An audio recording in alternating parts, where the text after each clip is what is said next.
Today, our guest is Michelle Dosanjh-Johal, the mother of two children with autism, alongside a bunch of other mental health challenges like bipolar and depression and psychosis and whatnot. We're going to talk about the beauties and challenges within these people and how to build resilience as a mother or caregiver of them. This is an episode about the human behind the illness and the mother in their arms. This is my conversation with Michelle Dosanjh-Johal. Today we'll meet many beautiful people with beautiful inner worlds and sometimes chaotic outer ones. Your son, your daughter, perhaps one or two of my brothers, some of those people down on Hastings Street, etc. And by shining the light on the inside and the outside of these people, hopefully we can change our views, our way of seeing mental health challenges, or even challenges isn't the right word, but people who are kind of on the outskirts of society or ignored or not seen for the full picture of who they are. And then also, your perspective of how you've been able to be resilient through this all, having two children with autism and the comorbidities that came with it. So it's kind of a big conversation. Let's start with, I think a good place to start could be Christmas 2023. Yeah, let's go there. So it was Christmas 2023, and leading up to this, my children had already navigated quite a bit of challenges. So actually, could I back it up a little bit? Yeah, start wherever you want. Yeah, just so that people have a little bit of an understanding. And I'm so glad that you started off by saying, because that's part of my mission as well. Let's see who these people are, and let's start seeing the humanity behind the illness as opposed to letting the illness be the thing that skews our perspective. The illness is not the person, right? So I'm going to start off with my son was diagnosed with autism, being diagnosed around the time he was 3. And so he is quite impacted with the autism. He can speak, but he's quite far behind intellectually. So he has an intellectual disability as well. And then my daughter is high functioning, but we didn't learn about it until much later because there were so many similarities with my son and my daughter, just behavior wise, that once he was diagnosed and she's older, she was being diagnosed. But it wasn't really even, I mean, you also touched on the comorbidities, right? It wasn't even the autism itself that was problematic, in my opinion. The autism just makes you different. It just makes you different. Your pathways are different in the brain, meaning your personality is very, very different. That to me was not the problematic at all. But unfortunately, she ended up with a lot of comorbidities. She was being diagnosed with a very rare health disorder called mosaic Turner by the time she was 11. And God bless this doctor who picked up on this because my husband had taken her in for something completely different. And she was on the shorter side. And I just thought, whatever, she's a short kid. And he became a little suspicious, did some blood work, and it comes back positive for this disorder, which affects 1 in 2,500 girls. And what it meant was a whole onset of health issues. So she ended up with full on open heart surgery by the time she was 15. She ended up with hormone conditions, growth hormones. Then she ended up with ulcerative colitis, which was caused by COVID. And then December 23rd, 2023. And I want to preface this so that we can understand the kind of person my daughter is. She is gentle, she is kind, compassionate, articulate. She was an AB student. She is the kind of person who would do for others before she does for herself. And it felt like she literally woke up a different person. Suddenly she was angry. One moment she would be throwing things across the room. And the next moment she would be laughing maniacally. And then she's I remember her with a cereal bowl, eating the cereal, and the next thing you know, she's trying to eat her bowl. So something was seriously wrong, and it was beyond scary. It was a nightmare. And so I knew something was wrong. I took her to the hospital, and the neurologist thought she had a brain infection and delirium. But then she became suicidal, medications weren't working, and it turned out it was diagnosed as psychosis. And it took about a year to get everything under control and about 5 months in the hospital. And so that's why I'm here to tell her story, and talk about what the opposite of that is the resilience building for me as a caretaker. And that's what I'm here for, is to talk about those things. Yeah, and it must have required a lot of resilience because it wasn't just your daughter, it was also your son. So maybe we can do a little summary of his story. Right. Yeah. So he, again, was diagnosed with autism. He was being diagnosed around 3. The process just takes so long. Intellectual disability. And then around 11 years old, and I remember because my daughter had just had open heart surgery, and she was about 4 weeks into her recovery, and his extreme depression showed up. So he was 11 years old, and this extreme depression to the point where he was bolting out of the front door, out into traffic, trying to, and then when we would catch him, he would fall down onto the pavement, and he was trying to hit his head into the pavement, like extremely depressed. And so he was diagnosed with a mood disorder. So I've got 2 children that are navigating some pretty extreme challenges. Yeah. Yeah.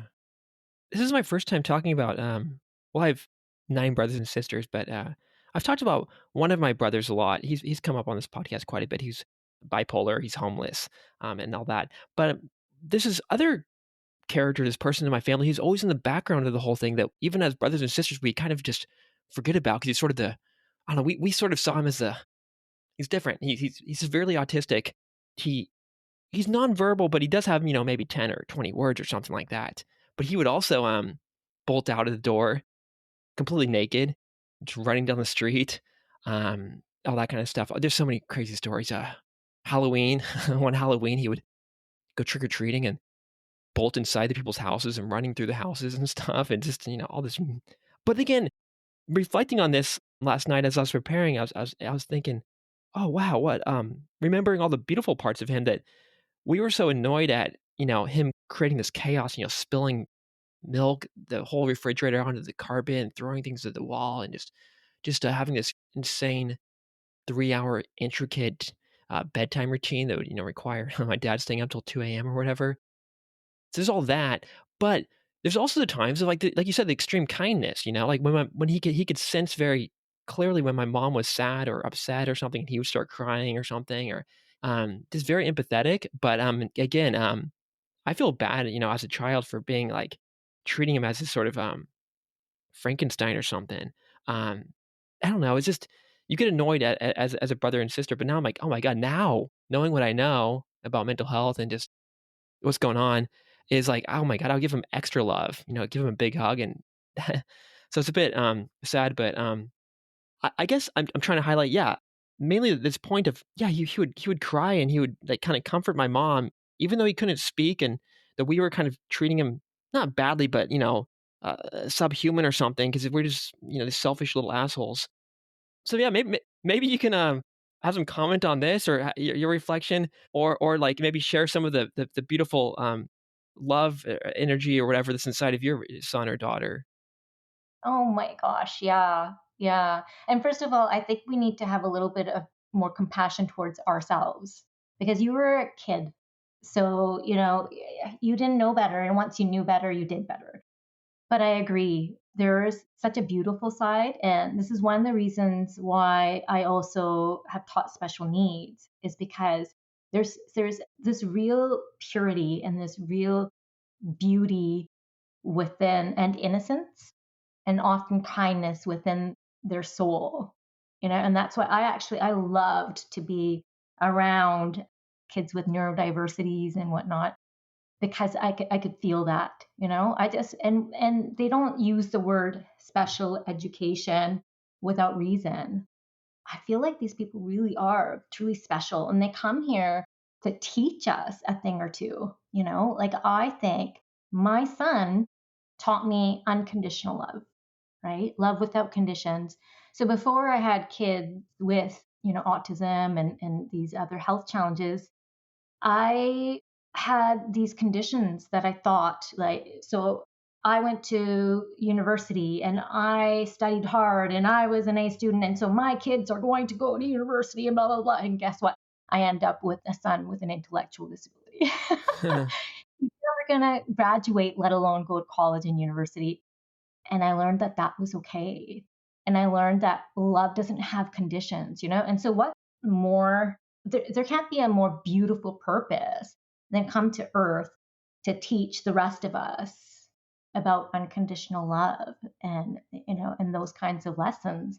But yes, my son can be very loving, very loving. And when he's not himself. That's the mood disorder taking over, right? And I have to, and so it's like I have to remember, just like when the psychosis hit my daughter, that was not her. That was not her. That was the illness, right? And so we have to learn to separate the human from the illness. And so often those kinds of behaviors that we're seeing is an illness. And that's what we have to, I think, remember.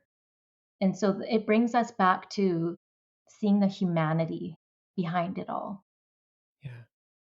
It's easy to look at people with, say, bipolar disorder or these homeless people who often have a bunch of comorbidities or these people with autism or whatever and judge them personally and say, hey, this is them, this is a character, and it's like, oh my god, this is even extra sad because I'm not saying these people are extra loving or something, but it almost feels like they are. There's these very sensitive souls, and then they're not just being attacked with this illness, but like society is also like not making it easier, and they're just alone. I'm like, oh my god, like I went to Vancouver for the first time this past summer, and yeah, I walked down Hastings Street daytime, so it's halfway safe. But oh my god, I haven't seen. That's the most shocking place I've been to the slums of the Manila, Philippines, and India and stuff, and like god damn, that was like on the same or other level.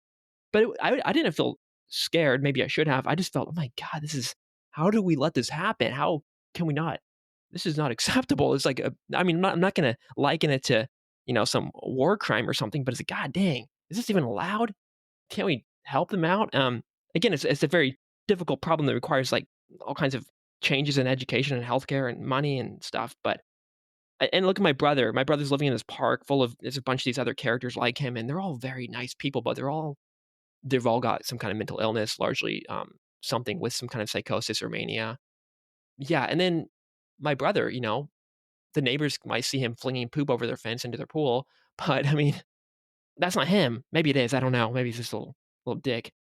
But there's all these beautiful features of these people, and I think the thing I'm trying to highlight here, which maybe I'm not doing as succinctly, is yes, separating, like you said, the character from the illness, and it makes sense for people to put them together and say this is a person, but it's a bit extra sad because, like you said, these people are, I want to say, almost extra loving or extra pure or something. So it's like, oh come on, not to her, and that's why this December 23rd, 2023 event was so probably sad because you're like, what? And like you said, also, you're almost angry at God. Like, what the hell? Why are you doing this to this innocent person? But yeah, I don't know. Any comments after my little monologue? Oh my God, I've got so many things going on in my head right now. The anger with God. Yeah, I had angry conversations. I was so angry. I just thought, how could you do this to such a sweet, kind kid who's been through so much already? How could you do this to Savin? And I remember at that moment, we were outside the emergency room, and I didn't know if I was going to lose her. And I actually heard a response. And the response was, but I gave her the best mom. And I don't know, I don't claim that I was hearing the voice of God, or I don't know what that was, but I can tell you it changed everything because it reminded me of where my power was. And then I was by her side day and night for months until we started to finally get things in order, and then, eventually get her better. And I see things through a completely different lens now, right? Because before, it's so easy to go, and it actually breaks my heart walking down Hastings Street. This should not be happening in Canada. It should not be this horrible where and I know it's a multi-layered issue, and there's so much that would have to be thrown at it, and it's not something simply solved, but it's so sad and it's so heartbreaking, and it shouldn't be happening.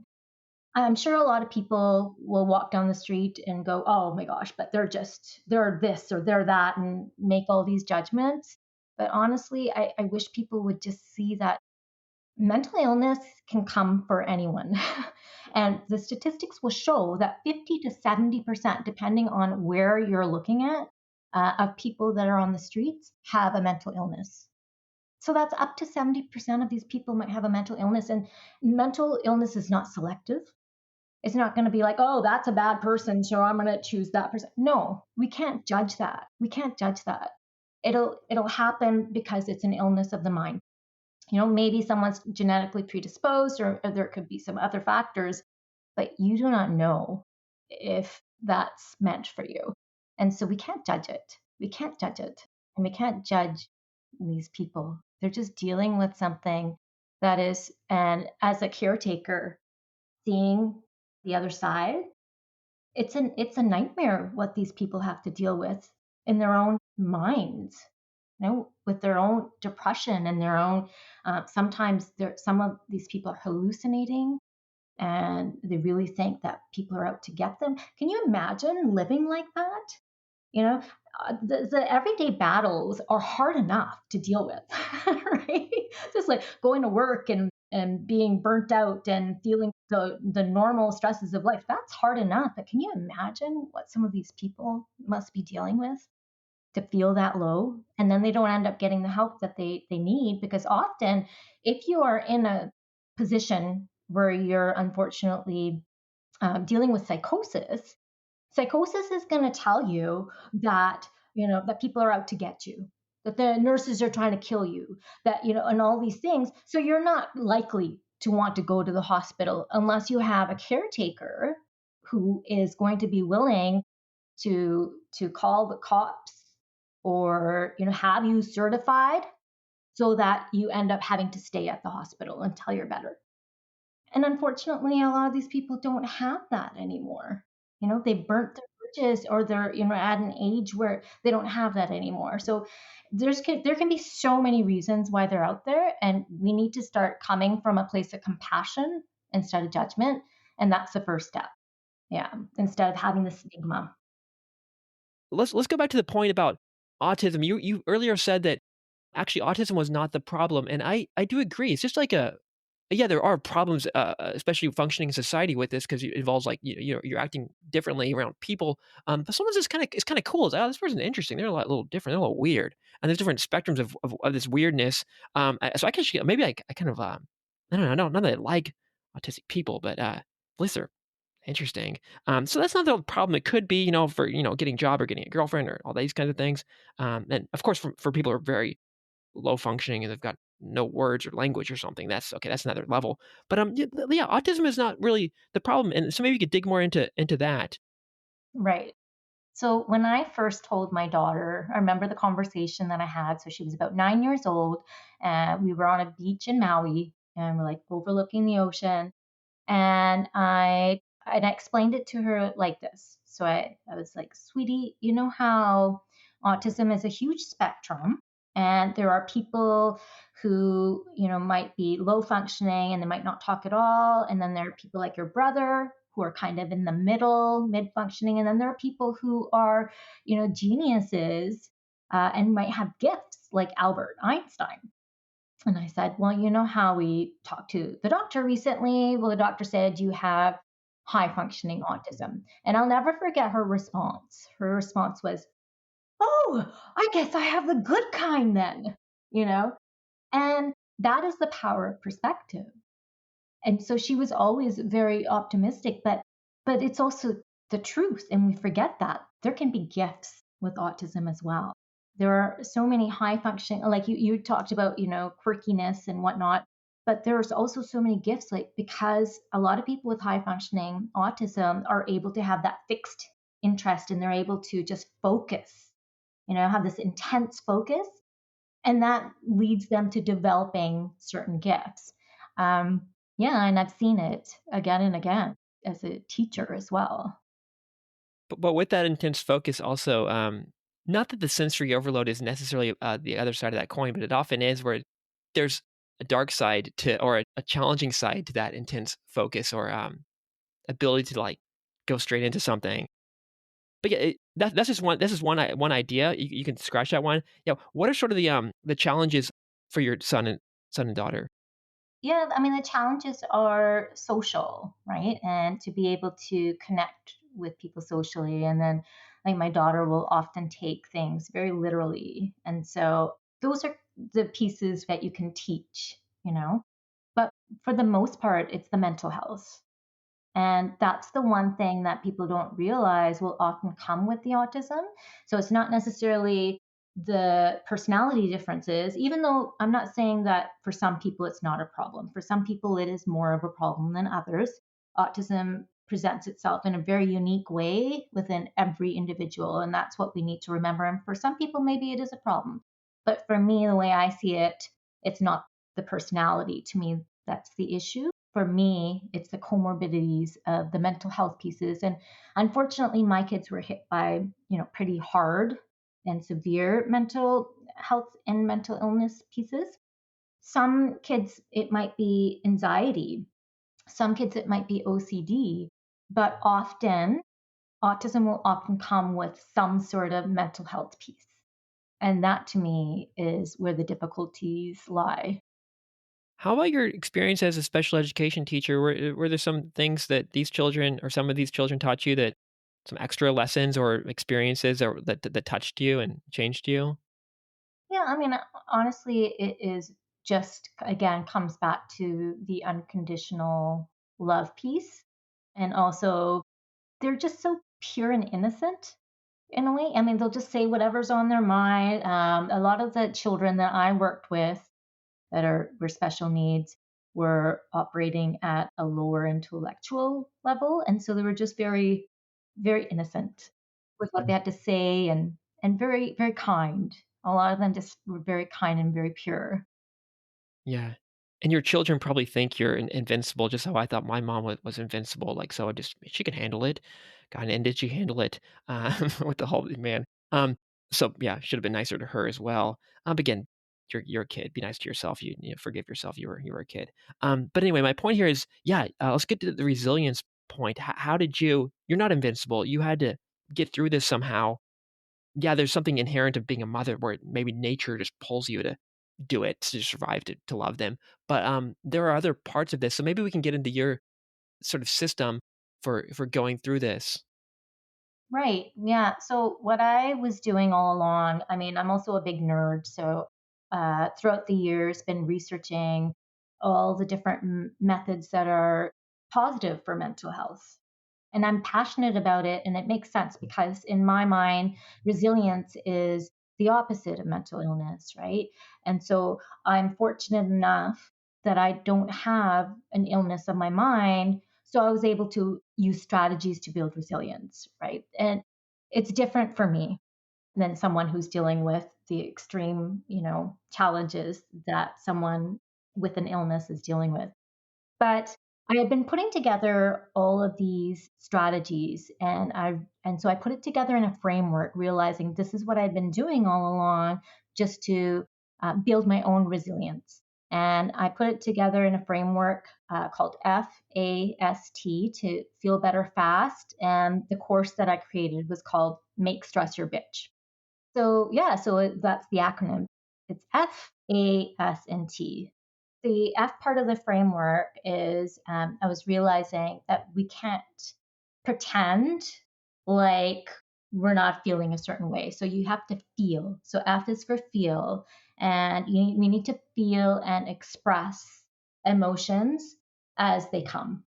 When we don't, the research shows that when we repress our emotions, it can become illness in the body. And so the F part of the framework is all the strategies, including journaling. For myself, I started to write poetry. I started to just write it online at Mindful Warriors Way, and then it ended up becoming a book, The Warrior Sings, which was actually a childhood dream of mine. But it all started just by expressing myself. Because yeah, I'm not invincible. I was feeling a lot. There were a lot of dark times, a lot of dark emotions, and I put it all in my writing. So that's the F part of the framework, is to feel and express. The A and the S is to accept and surrender. So we have to learn to accept and surrender to the things that we cannot change, and then distinguish between that which we can change. Okay.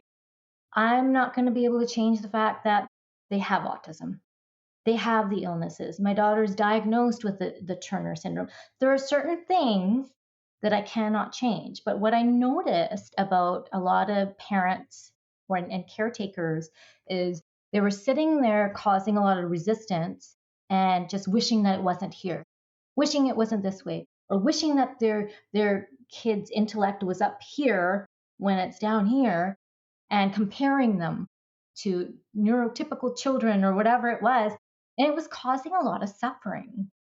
It's like making a fist constantly, right? Oh, I don't want this. There's no peace in a fist, right? You have to kind of let go and accept that which is already there. It's already here for you. And there's a gift on the other side of that, and that's peace. Yeah, so the hardest thing that I had to accept was my daughter's psychosis.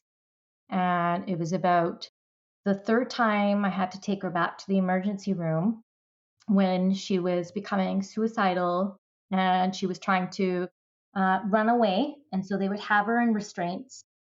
And again, imagine someone who is usually so gentle and usually so calm. She was suddenly breaking out of her restraints. She would rip out her IV and try to escape. So they put her in this room that looked like a prison, right? So there was this room, it looked like a prison, concrete, cold concrete walls. There was a blue mattress on the ground, steel toilet. It was like a little prison room. And at the same time, like I didn't know if I was going to lose her at this point.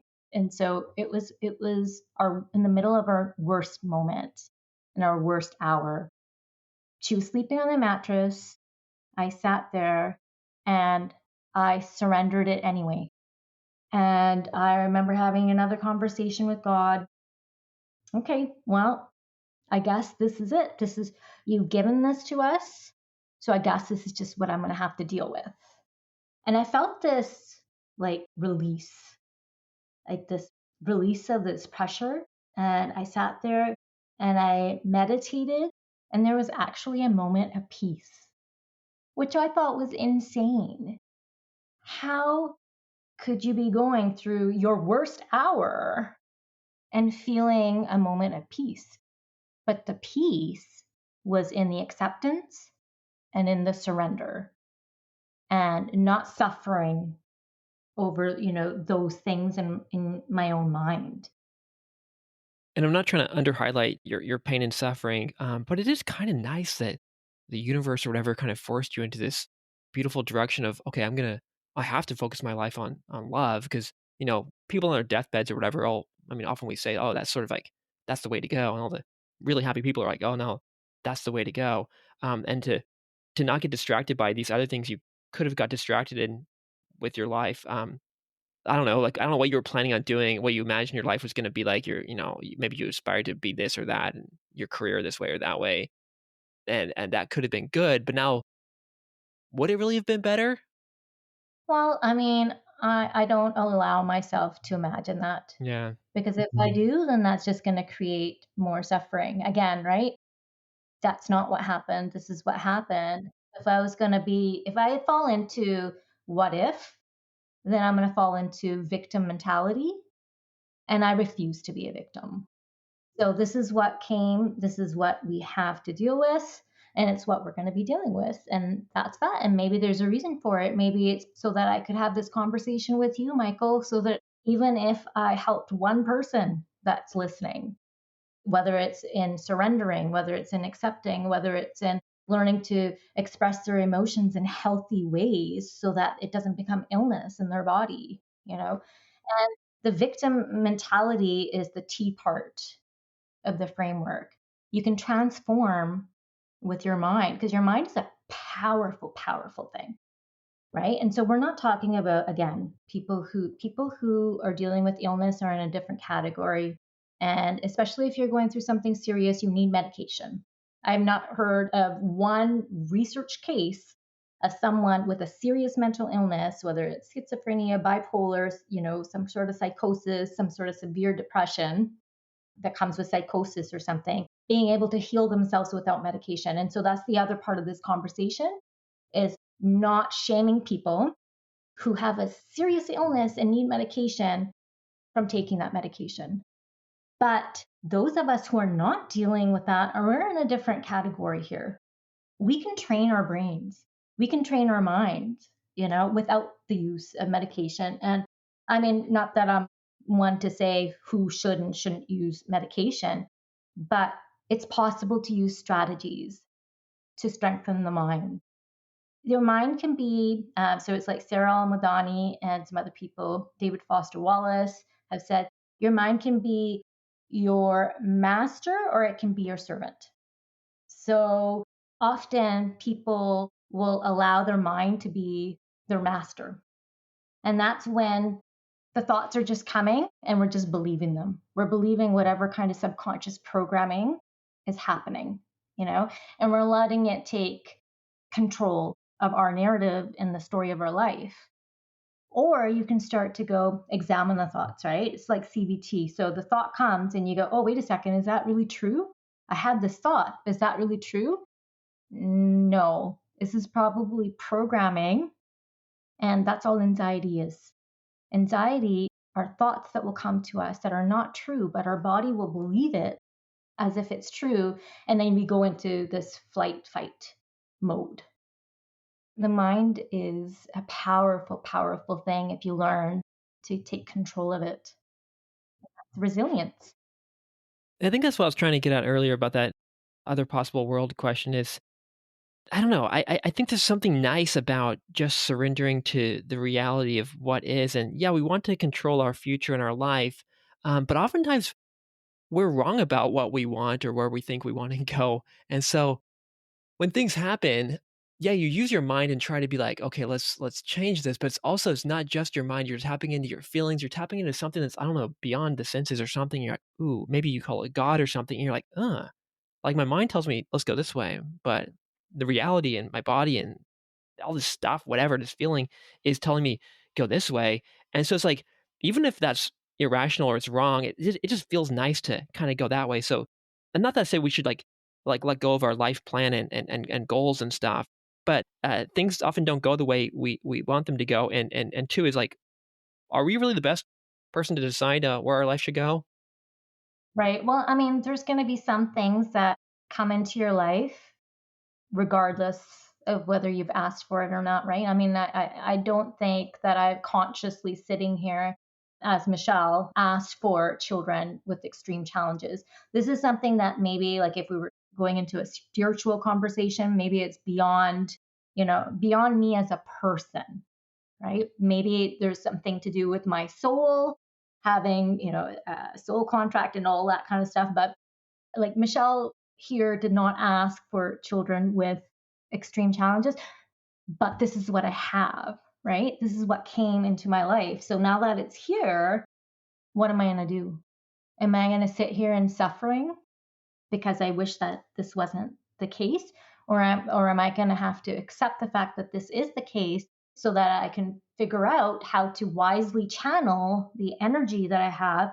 You only have a set amount of energy. Am I going to channel it into suffering, or am I going to channel it into doing absolutely everything I can to make life better for these two kids?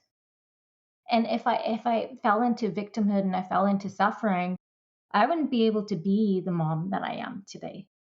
I would have no more energy left, right? I'd probably be depressed myself. So that's a choice. Yeah, and if you look at this chain of events, maybe you might have received what some people could perceive as suffering, but what your children are receiving is they're getting this love, for your 50th birthday, you went down and gave some things to some homeless people, and that wouldn't have happened through all this. It's like, oh my god, they're like, oh my god, this is a miracle or something. We did this one time on Christmas. My dad's a bit like you. He'll give things to people. I'm almost like, oh, come on, you're just doing this for yourself. It's like your own ego boost. But again, last Christmas we went downtown and we had like 20 or 30 packages with some money and some stuff and like what you prepared. And found some homeless people and gave them these things. I know it's a bit cheesy and kind of like okay, but I mean, they were so grateful and they were oh my god, they were so beautiful. Like it wasn't like a big thing, but I mean that was a nice experience for them. And maybe had my dad not had this like autistic child and bipolar child, and there's actually more, and those are just two of the characters. Maybe he wouldn't have developed that kind of kindness. The point here is, yeah, the love spreads, and maybe the suffering leads to love, and then love leads to more love, and overall, if you zoom out, it's like okay, maybe this is not such a bad thing. Right. Right. Yeah. I mean, it definitely leads to certain lessons. And I do think that it has, if you allow it, it can have the capacity to deepen your empathy, deepen your compassion, right? If you allow whatever your challenges may be, it does have that capacity. But again, it's a choice, right? Because this is the thing that's come into your life. What will you do about it? And your dad has made the beautiful choice to go out and become more compassionate because he understands how hard it is. And kind of the same for me. I get it now. I get it.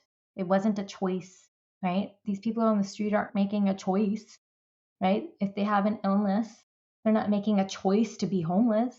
This is just what is for them. And so it deepens your understanding, it deepens your compassion, your empathy if you let it. What do you think drew you to poetry in the first place? And we're going back to your childhood. You were a poet. You did poetry. There could be various reasons or whatever for this, and maybe there is no reason. You just like it. But what's your sort of theory on why did poetry and you kind of merge together? Well, I've always written as a child, as a child, that's the thing I used to do. And it wasn't just poetry, it was stories, I wrote everything. But when I came back to my poetry, I knew that writing was a passion. Well, I have many passions, but writing is one of them. And again, the story was that my daughter had just had her open heart surgery. My son's depression was showing up for the first time, and I was seeing a counselor, which I think everyone should be doing, right? I think therapy is good for everybody and it creates a resilient mind, and we need an outlet. And my counselor said to me, "You're doing so much for your family. What are you going to do for yourself? No excuses." And so that was the thing that I came back to, and it had been probably like a decade since I had written anything. But before that, I was writing stories, novels, a lot, and then of course my children and their challenges and everything. It came first. So I thought, okay, I don't have time to write a novel right now, but I can certainly sit here and write a poem in the morning while I'm having my morning coffee. So I'd be drinking my morning coffee in one hand, writing a poem, I still like paper and pen. Yeah, sometimes I use my phone, but I'm still pretty old school that way. And next thing you know, I had a whole book of poetry. And before that, I started posting on my poetry page on IG, Mindful Warriors Way. But it was always in me. I love anything creative, and writing was something I always did as a kid.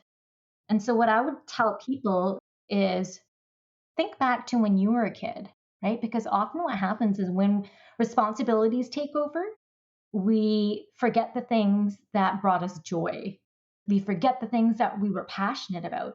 And coming back to one of my passions, which was writing, and not only did it help me express a lot of my own darkness and my own trauma and get it out on paper, but it brought me joy, right? And my childhood dream of becoming a published writer came true. So think back. What was the thing that you used to love to do and then you forgot about it? There's probably a lot of people have gifts and a lot of people have passions and we forget ourselves. This might be a particularly cool tool to pull out during the tough times, during our low points, because one, it will help us feel some joy, feel something, bright within that darkness. But two, I mean, looking back at my some of my lows, it's like during those moments, yeah, they're very terrible, but like it's this sort of creative energy or something that's bursting out of you.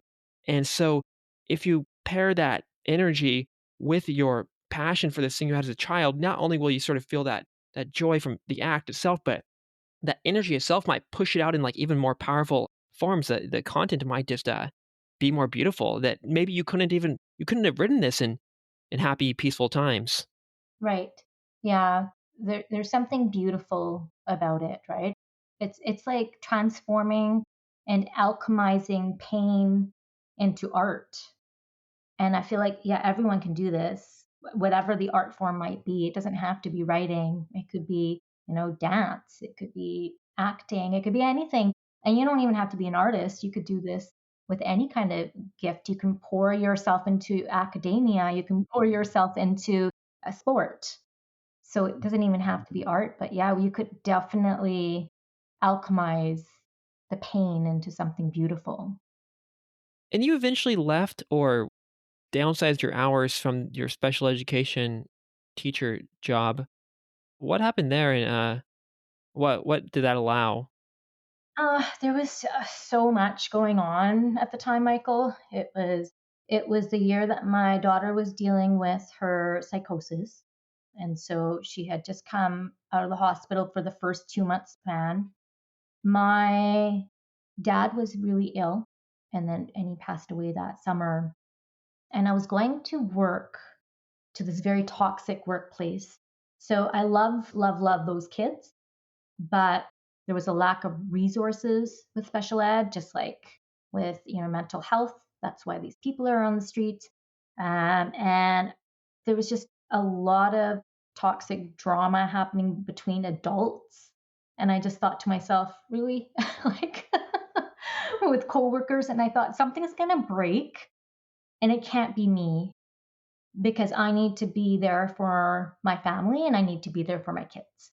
And so I had to leave. I ended up having to leave that particular job in the classroom. And it was so hard to leave because change is uncomfortable. But it allowed more energy and more space to be able to do, well, this and speak out about our story and my truth and our truth, but also create the course. Like in the courses, I have two courses. One is social and emotional learning for neurodiverse young adults. And then I have Make Stress Your Bitch, which is the course for resilience building and turning stress into strength. So it gave me the opportunity to do that. And then I also had an opportunity to write my chapter in a book that's actually just come out on resilience. It's Stories of Resilience with Marco Robinson, Start Over Volume 7.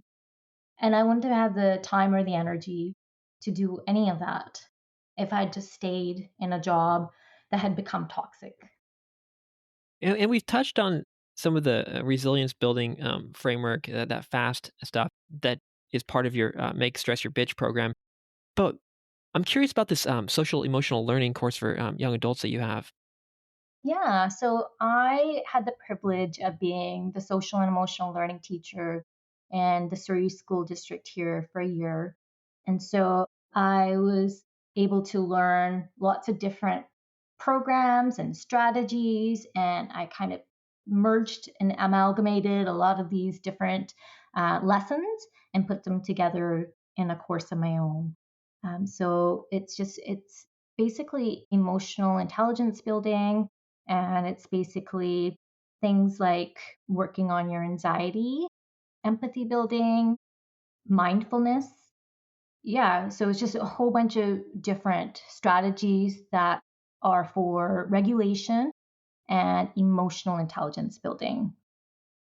Can you share some of those tools or strategies for? I guess there's a couple parts to this. One is dealing with anxiety, and two is building the social intelligence. And I know it's a course, so you can't just like spill it out in 1 minute. But yeah, what are a couple things that people with or without autism can use to deal with their anxiety or connect better with people? So, two parts. The anxiety piece, I would say one of the biggest things for anxiety would be CBT, but CBT is usually done through a certified therapist.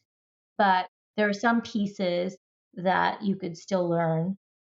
So, CBT is just basically what we kind of talked about a little bit earlier, which is isolating your thoughts and then examining, is this thought even true?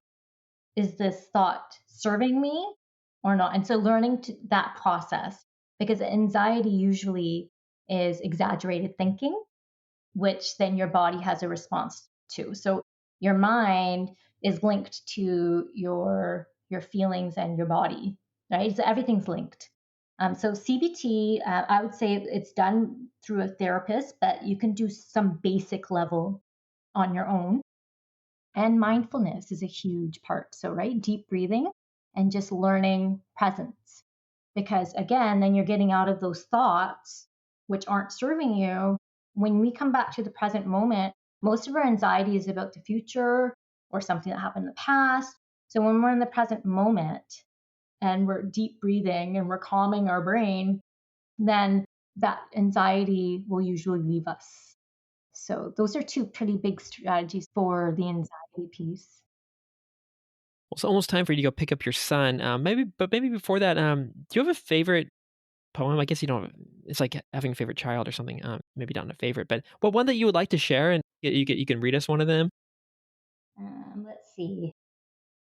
Oh, yeah, about surrendering. So this one would be fitting because it's about surrender. So silently she danced with suffering, slowly to a savage tune. Painful pirouettes of pity, maniacal melodies beneath the moon. Dancing in the darkened alley, screaming songs to feed the beast, kissing, suffering savage lips, pensively praying for a priest. Prayers falling upon deaf ears, suffering silently slits her throat, bleeding upon blazing flames until there was nothing left to emote. Her and suffering had become one. She wore suffering as her skin.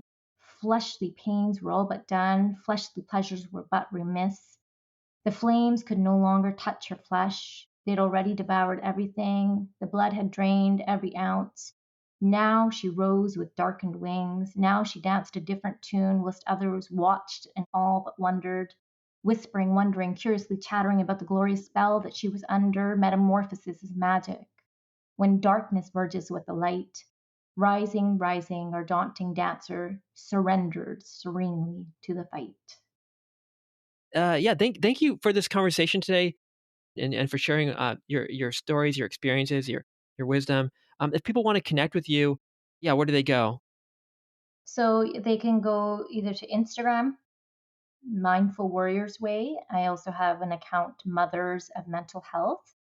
Or they could go to Kajabi, Michelle Dosanjh-Johal on Kajabi, and find my email through my website. Thank you. Yes, yeah, you got to go pick up your son. So thank you. Yeah, thank you so much for having me. Appreciate it.